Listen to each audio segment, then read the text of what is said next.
hindi nakikinig, ang bilis magsalita. Hello? Hi. Alam niyo, sino teacher? Di ba? Minsan sumasagot ng bata, di pa nakukumpleto tanong ng teacher. Nasagot na yan. Teka, sandali, hindi pa ako. The first. Don't use foul or abusive language. Ano kaya yung mga salisalita nito? Di ba? Let everything you say be good and helpful. Bakit kaya? So that your words will be an encouragement to those who hear them. So, mahalaga pa na itong mga bagay na itong binasa natin. Let your conversation, pakikipagtalastasan in Tagalog, be always full of grace, ang papala, season with salt so that you may know how to answer everyone. Amen ba? Amen. Pag dala ka na emotion mo, mahirap magsalita. Kung ano na sinasabi. Let the words of my mouth and the meditation of my heart be acceptable in your sight, O Lord, my rock and my redeemer. Ba't ko sinasabi ito? Mahalaga kasi ang komunikasyon sa relasyon. Amen? Amen. Maraming nasisira, nag-aaway dahil sa salita. Lalo yung mga taong sugatan, may mga hugot. Nagkwekwentuhan lang kayo, kwentuhan lang naman. Pag sumagot siya, galit. Saan ang hugot mo? May mga taong ganyan. Kaya minsan, ano gagawin ng mga tao sa paligid mo? Hindi ka kakausapin. Amen ba doon? Amen. Meron ba dito doon? Mukhang wala. Kaya improve your communication. It is a skill. May mga tao na kapag nagsalita, mag-iiwalay talaga ang kaluluwa mo at katawan mo. At hindi ka makakalimutan. I remember dumating yung kapatid ko. 18 years pala kami hindi nagkita galing sa UK. Yung kinikwento ko kung saan hindi Facebook pala, hindi nakikinig yun. Siya yung hindi nagbigay ng sapatos sa akin. Eh pagdating niya, may dalang Adidas. 10,000 yata yung binigyan. Bumawi. Nihihilingin uli ako sa kanya. Sabi ko, huwag mo na ibigay. Para pag binigay mo, mahal uli. Tapos nagkwentuhan kami. I was at able to sleep that day. When we were in Tagaytay, nag-outing kami. Almost 30 people kami. Talaga naggastos sila. And then, paglabas ko ng room namin, sabi ko, jet lag, hindi kayo makatulog, kuya eh. O hindi rin ako makatulog. Magkwentuhan tayo from 2 o'clock until 7 o'clock in the morning, nagkwentuhan kami. Hindi kami humikap. Kwentuhan kami kasi very interesting ang topic for 18 years. And then because of lack of communication, iba pa rin talaga yung face-to-face. Because of lack of communication, marami pa lang nangyari sa buhay niya na hindi ko alam na mabibigat na pagsubok. Nung nagkwento din ako, ay ganun pala yun, sabi niya. You see that? Merong communication, gap. Pag hindi na kayo nag-uusap, you become or became stranger to each other. Uy, ano nangyari sa'yo sa Saudi? O talaga, mahirap ba doon? You're asking question kasi may mga bagay ka lang hindi alam sa kanya. Right? Ganun pala yun. Sabi ko, ay, mangyari ba? Parang, sabi ko, buti nagkausap tayo, pareho na tayong senior. Kaysa yung misunderstanding, no explanation, hanggang kamatayan, hindi luminaw ang mga issue ng magkakapatid. Puro tampo. Ang masakit pa nga sa atin, mga Pilipino, pinamamana natin ang sama ng loob sa anak. Uy, alam mo, yung tito mo? Ganun tayo sa pamilya eh. Naku, buti nga. Ay, sana naligtas. Namatay na. Napakalaga ng communication. Amen ba? Amen. Huwag naman controlling, ha? Mga babae, controlling. 30 minuto na, di pa nagte-text. Huwag naman gano'n kung nagtatrabaho yung tao. Wala naman siya ikikwento. Alam mo, kanina nag-stapler ako, nahulog yung ballpen ko, nadapa ako, yung chair ko maingay. Ano yung re-report niya sa'yo? Nasa work. May issue ka. May issue ka. Trust, mistrust. Every 30 minutes. Ito, kasi-jingle ko lang, galing ang CR. Pati yun. So be careful kasi baka controlling ka naman. Mahalaga communication. Amen ba? Amen. So that we are on track. Hindi tayo nagkakalituhan. Bakit? Daming tanong. We became strangers to each other. So lipat tayo. Next time. So the importance of communication skills. Kaya na, yung nag-aaral ng college dito, di ba may Filipino 101 tayo? Sining ng pakikipag. See? Communication Arts English. Skill pala yan. Kaya improve it. Di mo sa katabi mo, pwede ba? Pwede ba? Ayusin mo. Ayusin mo. Ang pagsasalita. Mahalaga yun eh. Amen ba? Amen. Kahit bagong tao eh, ba't gano'n siya magsalita? Nakikilala mong tao sa pagsalita.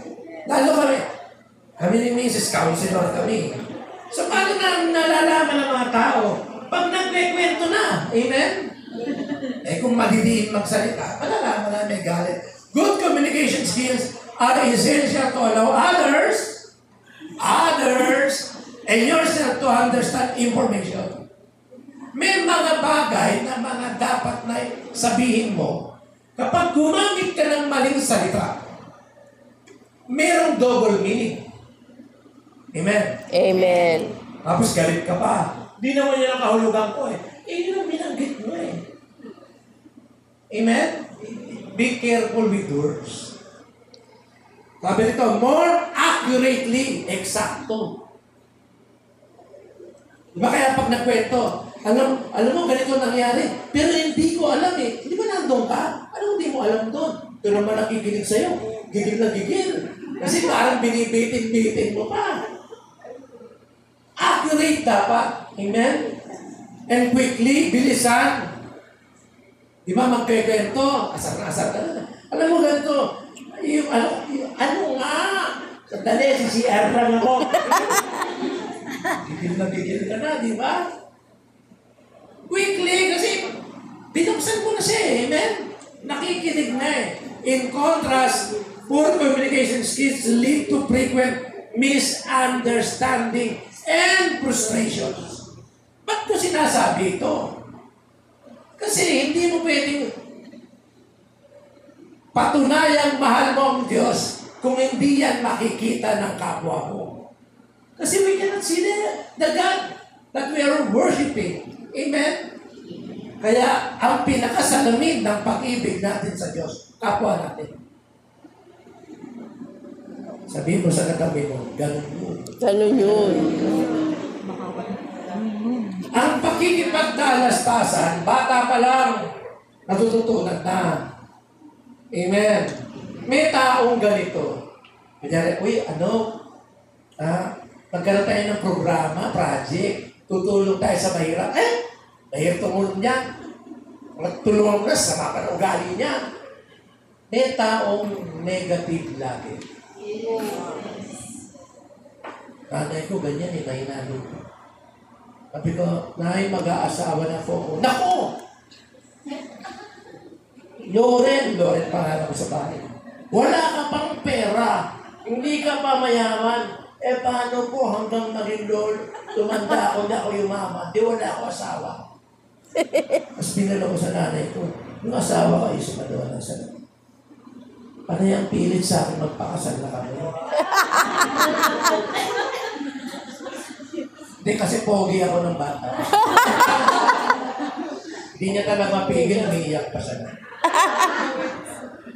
Wala siyang magagawa, nasa akin ang microphone. Sabi rito, bata pa lang, tinuturuan mo na ang bata. Anak, huwag ganun magsalita. Amen? O say sorry. Say sorry.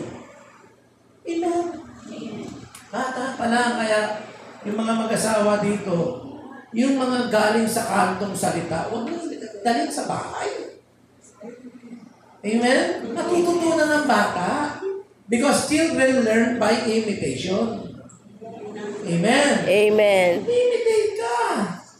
Sabi rito, that will provide you with the skills that you need to interact successfully.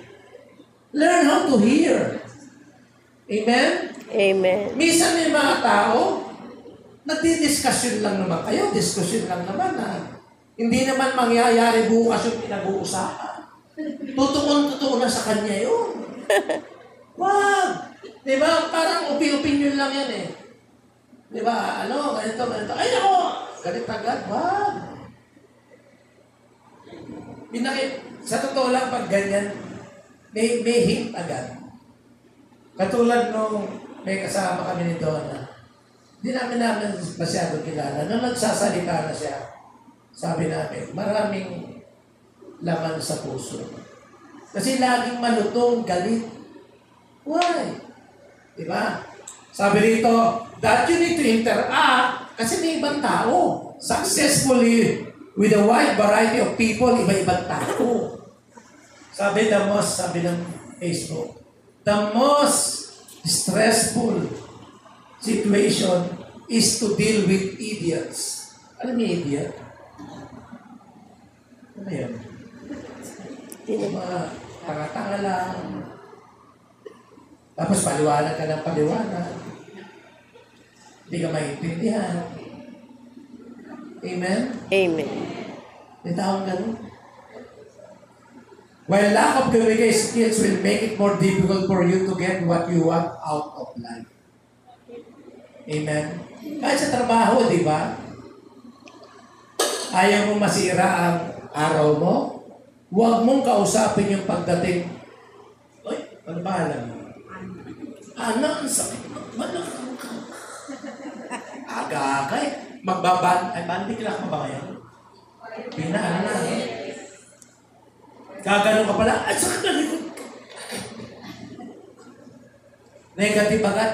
Early morning. Parang ayaw mong kausapin ng ganun tao. O kaya, gaganon ka pala. Ana, may 1.5 ka ba? Di ba ako nag-in, ha? Hello? Hi! Iba na. Di ba? Kapag nakikipag-communicate ka, yan na lang. Next, brother. Yan na nangyayari. You need to think. Kaya maganda sa tao na wide reader tayo. Especially pag manager ka. Naalala ko yung sa kong boss dati. I was thinking na wala siyang alam sa Biblia. Wide reader yan eh. Nasa Department of Labor ako. Wala kayong masyadong ginagawa. Maria Lawrence, I think you need to read. Alam niyo bang yung Manila Bulletin, nababasa ko yan hanggang dulo. Kung gano'n siya kapal, binabasa ko na isang araw yun. Ibig sabihin wala akong ginagawa. Tapos, nakita ko siya, nagko-crossword puzzle. Manila Bulletin. Sabi niya, matututunan ko ito. After mga 1 year, nape-perfect ko yan, yung crossword puzzle. Hindi yung Tagalog, social ako, English. Kasi paulit-ulit lang tanong. Amen ba? Amen. Pag iniipon ko, ginugupit ko. Pag hindi ko nasasagot, hindi nabukasan, titignan ko yung sagot. Hanggang sa nakakagsado ko. So you need to think. And you need to read a lot. Kung ikaw ay medyo nasa opisina, bossing ka. Yung boss ko nga ganon. Yung Biblia ko, tinatago ko yun eh. Bubuksan ko yung drawer ko, doon ko siya binabasa. Sumilip, akala ko ano yung ginagawa ko. Paano, basta ko lang ng Bible. Tapos nagkwento siya sa akin, ang dami niya alam. Alam mo ba si St. Paul, nung siya ay nasa Thessalonica, ang dami niyang alam. Pag may mga bisita kami galing Russia, siya yung tourist guide. Siya yung nag-guide, siya yung nakikipagkwentuhan. At mapag-isip, nakikinig. Amen ba? Amen. Kung gusto mong matuto makipag-communicate, you listen. Wow! Ang galing niya mag-express ng salita. Sa amin na nag-aaral kami sa Lasal, wordy kami, wordy. Ano yung wordy? Masalita. Ang daming sinasabi, hilong-hilo ka na sa sinasabi. As bandang ulit ito sa lalabas sa salita. And my question is, hinihilo mo na ako eh. Wordy sila, pupurihin ka. Pupurihin yung sinabi mo. But seemingly, it creates a confusion when I listen to you. Wow, ayun na. And my question is, patay ka. Ibig sabihin, bilib ako doon. Kasi nakinig siya. Amen? Kinuha niya na ng info bago siya nag-react. Another thing is non-verbal. Labo na nito, ba? O, di ba non-verbal? Di ba mag-asawa ganon? Pag nakita na ng asawa yung lalaki yung kanyang asawang babae, ang mga anak, magpakabait kayo. Bakit? Tingnan niyo nanay niyo, masungit na naman. Nag-iingat kayo, tatamaan kayo. Ibig sabihin na, verbal, nakikita mo na. Amen ba? Amen. Di ba mga kaibigan niyo ganon? Papalapit pa lang pa tayo. Wala na naman pera to. And then because of all these things, you learn how to speak your heart out. Amen? Amen. Talagang sasabihin mo, yung inisip mo, nag-isip ka. Lalo kapag ang kausap mo, medyo, alam mo na, may mga tao tayong nakakausap na learn it. Yung knowledgeable. Hindi mo basta pwedeng maloko-loko. Amen? Amen. So, kailangan natin matutunan ito, pag-aralan din natin. So, sabi rito sa Biblia, the good person out of the good treasure of his heart produces good, and the evil person out of his evil treasure produces evil. For out of abundance of the heart, his mouth speaks. Amen. Kaya natin tinuturo ito. So that we will learn how to deal with people kahit hindi mo sila gusto. Amen ba? Amen. Hindi ang people talaga hindi mo natin gusto. Tao lang tayo. Hindi tayo pwede magmahal ng equally lahat. Tao lang. Diyos lang ang pwede magmahal. Pantay-pantay. Amen? Tayo hindi. May preferences tayo. Pag hindi siya mahilig sa sports at mahilig ka, hindi kayo magkasundo. Hindi kayo magsalubong. Amen? Amen. Pag ang kausap mo, hindi mahilig sa politika at mapolitika ka, hindi rin kayo mag-meet. Pag ikaw naman mahilig ka sa spiritual, 5 taon na kayo nag-uusap, walang spiritual na lumalabas sa kanya, pagtauli parang, sino ba itong kausap ko? Demonyo ba ito? Nawawala ka ng gana, and then you are looking for somebody na makakausap mo. Just like one time nag-anak kami sa kasal. Hindi, mabay ata tayo, no? Mabay kami sa isang kaklase nito na lahat ng abay may edad na. Kasi parang renewal o vows, parang gano'n. Yung mga kakumpare ko ba yan? Isa, governor, congressman. 2 lang kami natira. Nagtayuan, nagpa-picture ko sino-sino. Sa amin, walang kumakalabit, pa-picture naman, wala. Nakaupo lang kami doon. Tapos may kasama ako. Sabi ko, Brad, gumanon ako. Pagkasabi ko ng Brad, sabi ko, tika dyan, naglilingkod ka ng simbahan. Kasi malapit ang simbahan. Oo! Ano ako, ganito, lingkod ako. Magkwentuhan kami.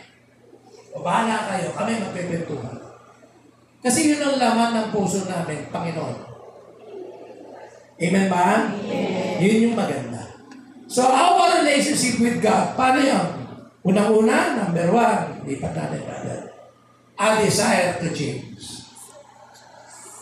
Alam niyo, pag nagbabago tayo, nagiging humble tayo. Amen? At kapag nagiging humble ka na, nakikita yan sa pananalita mo. Are you with me? Amen. Pag bumabait ka, iba na yung lingwahe mo. Iba yung tinuturo mo na sa mga tao. Bumabait ka. Katulad nung may 3 akong anak, maliliit pa. Alam mo, mga anak natin, pag bata pa, lagi nagsusuntukan. Isasabunutan na normal. Ginawa ko, kinausap ko, ito ate, ikaw lalaki, ito babae. Tinuturo mo. O anak, kung tingnan mo yung suntok mo sa ate mo, hanggang may maga, ikaw wala kang maga. Kasi lalaki ka. Amen? Tinuturo, pag laki-laki nila, iba na lang magsalita. Salita. Anak, pag may yumaman sa inyo, kahit sino sa inyo, sana nga lahat kayo mayaman. Tutulungan ng mayaman si ate o si bunso, kung sino man ang magkakapera sa inyo. Amen? Amen. Ayokong makikipag-competensya kayo sa bawat isa dahil kayo'y magkakapatid. The same with our God. Amen ba? At nakikita natin ang tao na gumaganda ang kanyang pagsasalita kapag siya'y nagbago. Kung kami magkapatid, kuya, matanda na tayo. Ito naman. Tigilan na yung mga intrigahan. Wala na yan. Saka nagbago bumait. Abot ng pera. May pounds ang pera niya. Tsaka ano siya chef. Laki na sweldo niya. Para nasa 10,000 pounds yung sweldo. Nandun na yun. Okay, sa hotel siya, 5-star hotel. Anyway, pag nagbago tayo, pati lingwahe natin nagbabago. We learn the ways of God. Kasi yan yung paraan niya. Transformation happens when your heart moves from self-centeredness to God-centeredness. Humility. Amen? At kapag ikaw natututo ka na ng humility, pati pananalita mo, ingat ka na. Amen ba? Amen. Ako dati matawag ang sister. Ako, sister? Magkapatid pa tayo? Pero nung nandito ka na sa Panginoon, totoo ka. Yan, sister na pala. You will, hindi lang yon. Bakit nakatututo ka magpakumbaba? Masama kang tao, suddenly nagiging close ka sa God mo. Kaya sabi, you will seek me and find me. And when you seek me with all your heart, natatagpuan mo ng Diyos. If that is the case, dati ang layo-layo ng Diyos sa'yo. Amen? Amen. Ngayon parang isang salita mo lang, isang dasal mo lang, andyan siya at nararamdaman mo. May payak-iyak ka pa nga ata. Lord, di ko busy na, may asawa na. May asawa, ano iiyak-iyak mo yan? Wala, sinusumbong kita kay Lord. Ewan ko ba, no? Actually, nagbigay ako ng recollection sa lay minister sa St. Vianney Retreat House in Norsagaray. Tapos na kami, nag-misa. Tapos na rin yung misa. Nag-aayos na yung pari sa tape. Pinatugtog yung Stella Maris. Ano yung kanta niya? The Stella Maris, The Star of Mary. Ano yung kanta niya? Tagalog, no? Nung tinugtog, umiiyak ako. Hindi ko alam bakit. Sabi ko, Lord, ako yung recollection master, ako umiiyak. Umiiyak talaga, hindi ko talaga siya makontrol. Nakita ko ni nanay. Si Mama Mary talaga nanay. Experience siya sa mga hindi pa nakakaranas mag-grocery. Huwag puro grocery, magastos siya. Mag-grocery ka naman. Totoo si Mama Mary. Amen. Hindi ka pwedeng Katoliko nang wala kang ina. Amen. Kasi Jesus, Maria, Joseph tayo. Jesus, Maria, and Joseph. Sagrada Familia. Ano, tanggalin mo si Mary doon? Ano pinanganak si Jesus? We need Mama Mary. Kasi gusto natin matutong mag-humility. Si Mama Mary matuturo sa Amen ba? Amen. Naalala ko yung isang tao na protestante siya, pastor. Nagkaroon siya ng kaibigang Katoliko kasi yun ang nag-design ng poster ng church nila sa States. Katoliko, yun ang pinakamagaling sa lugar nila. Nung pinuntahan niya, Catholic. Anyway, magpapadesign lang naman ako ng poster namin. Professional lang. So, dinesign. Until such time, naging best friend sila. God is moving. Sabi na nung best friend niya, Katoliko, pastor siya. Why don't you visit Medjugorje? Punta ka Medjugorje. Medjugorje. Nagre-research siya. Inaalam niya what is Catholicism. Medjugorje. Tapos, libre. Algo. Punta siya. Alam mo, pagpunta niya, nakita niya yung mga Katoliko.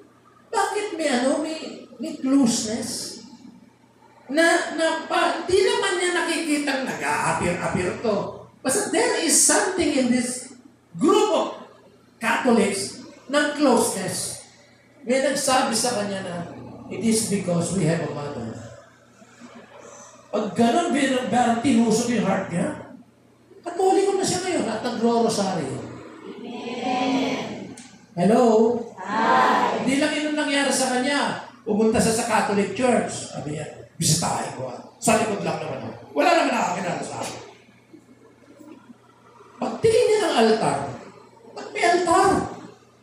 Naalala niya sa Revelation, may altar. May word altar and priest sa Revelation. Teka, wala kami niyan.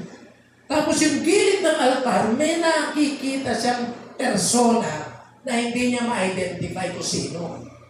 Pero sa heart niya, sinasabi ng persona yun, ako si Jesus. Anong tawag natin sa Katoliko? The real presence of Jesus.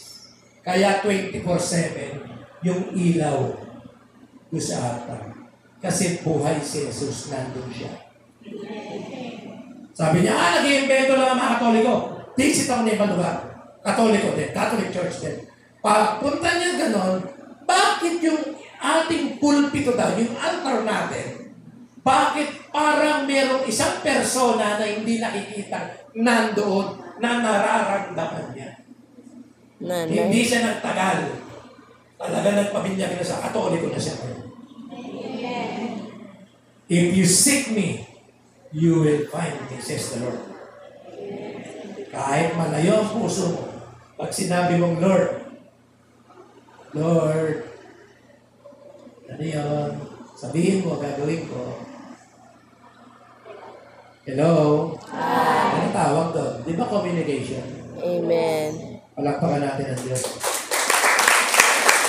Spend time with Him through prayer. Number 2. Ito, lagi nang pinaliliwanag ko eh. So, I'm reading His Word. So, sino na nagbabasa lagi ng Bible? Meron sa likod. Dapat lahat. Ako, konti lang. Amen. Huwag kayo magbabasa ng mahaba. Konti lang. Suddenly, you don't want to stop anymore. Amen? Amen. Araw na. Ano ba ito? Buhay. Ganyan nangyayari sa akin. Basa ako konti. Half day na nagbabasa pa ako. There is power in the Word of God. Amen? Amen. So, start reading. And the more you become familiar with the Word of God, it reminds you of the goodness of God. Kaya pag medyo nagiging bad-bad ka ng konti, naalala mo yun. Amen ba? Amen. It helps you a lot because the Word of God is alive.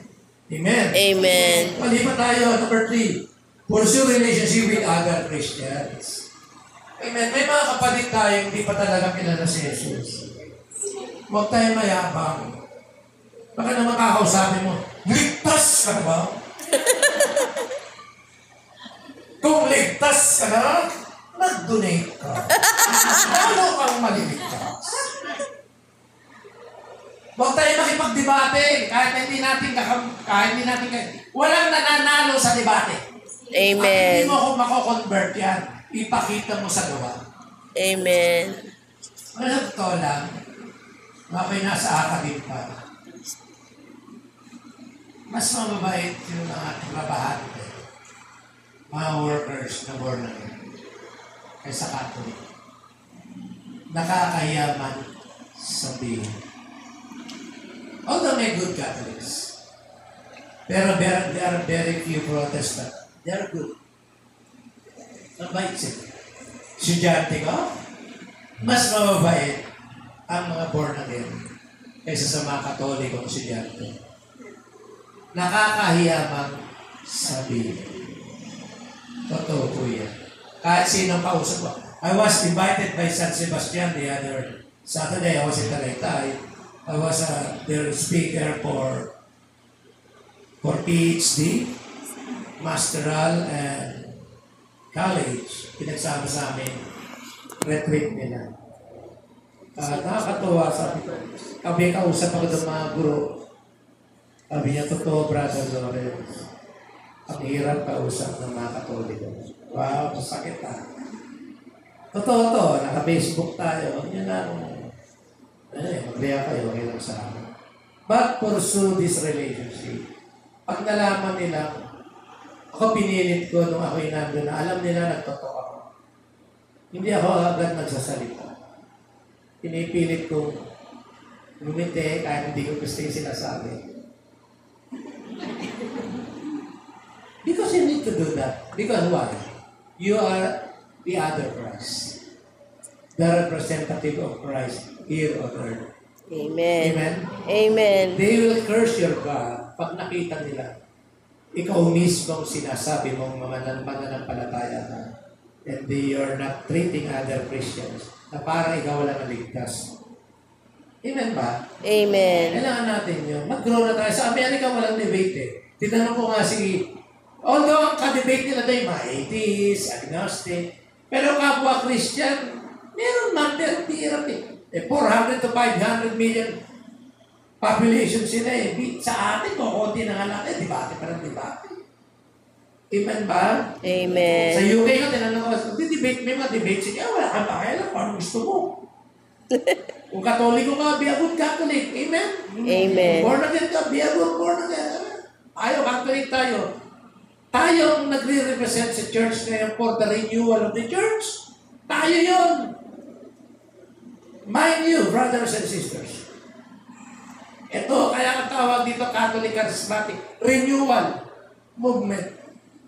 So that they will see in us who are Catholics. Tayo yun.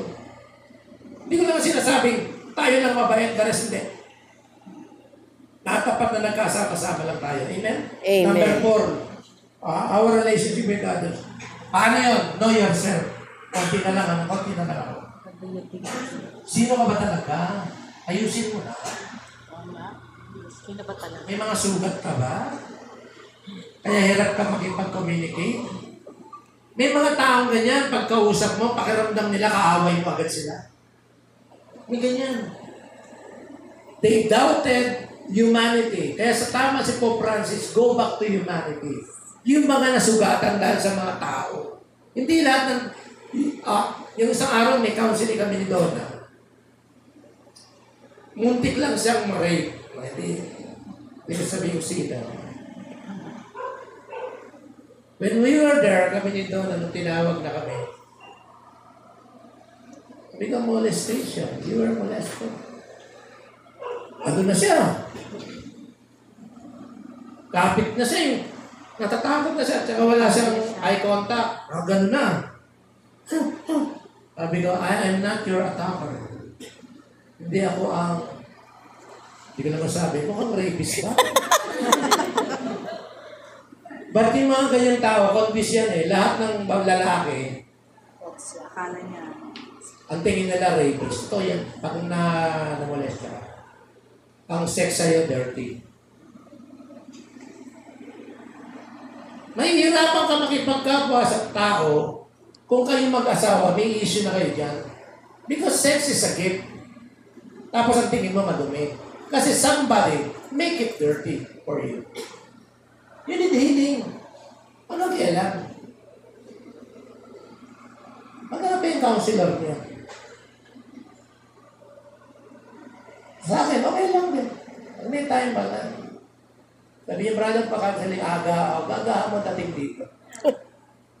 Hindi naman ako naniningil. May sinabi ba ako? Sino ka? Paano ka pinalaki? Mahirapan ka rin makipagkapwa sa tao kung sa pamilya mo, hirap ka. The other day, meron kang akong anxiety disorder. You know why? The heart is not yet ready to face the Lord. Why? 65 na siya.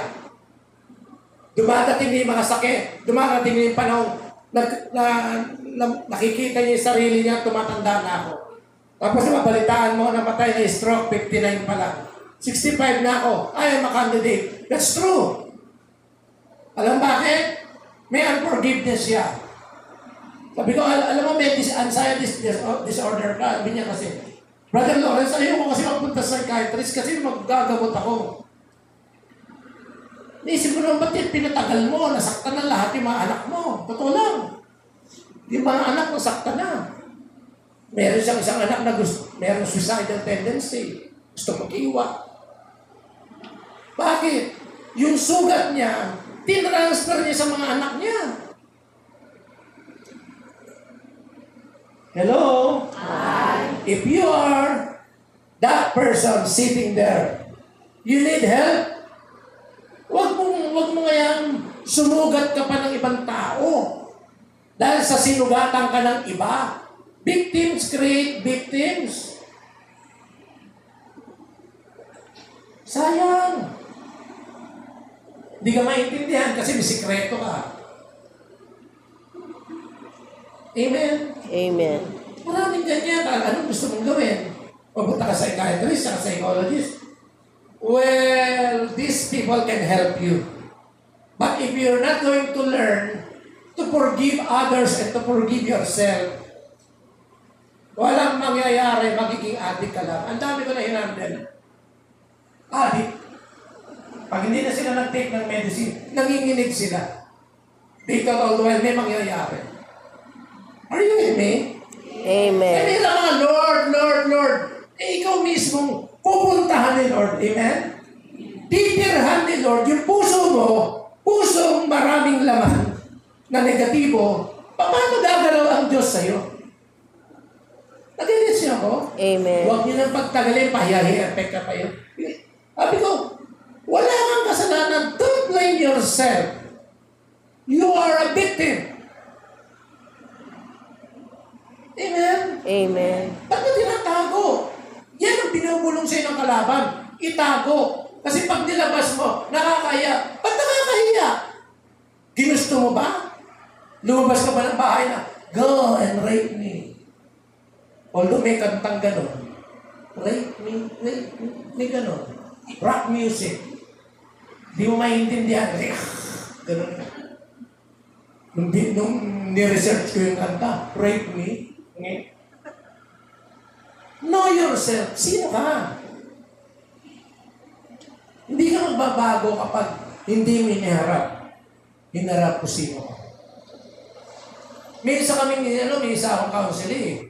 Ang tagal na sa renewal movement. Kada LSS, na-sling, natutumba dyan. Kasi lang nila. One time, we were invited. Ang tagal na nila. Pagdating namin ni Donna, nag-slide siya. Parang papel na nahulog niya sa upuan. Kasi lang nila. Sabi nga ng mga sisters and brothers, kilala na eh. Tatihan na eh. Ganyan yan. Lagi LSS na. Sabi ka hindi siya ganyan ba? Dinala namin sa likod. Sabi namin, may abortion ka. May git kami ngayon ng asawa. Dalawang anak niya in-abort. Kaya every time na gano'n, na tatanggapin niya Holy Spirit. Nanginginig na siya. Naiisip niya sarili niya, I'm not worthy. Pero nung pinorgive niya yung sarili, forgive me sarili mo. That is the most craziest and stupid decision that you have done. Patayin ang sarili mo. Nung nag-forgive sa sarili niya, kasi kinumpisan niya eh. Forgive yourself. Nagkamali ka. Tanggap ka na, pinatawad ka na ng simbahan. True. Noon na sa pari, at dahil pinatawad ka na ng pari at ng simbahan, pinatawad ka na rin ng Diyos. Amen? Amen. Patawarin mo sarili mo.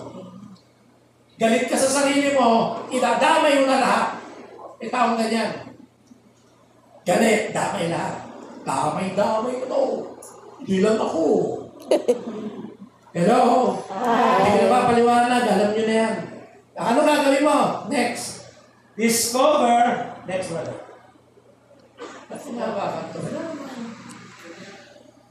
Discover your strength and weaknesses. Sino ka? Huwag mayabang na puro strength lang, huwag mo lang weakness. Magaling ako. Ano kailangan mo? Magaling ako. Number 2, practice self-reflection. The whole day, Lord, may mali ba? Ay, mali pala ako.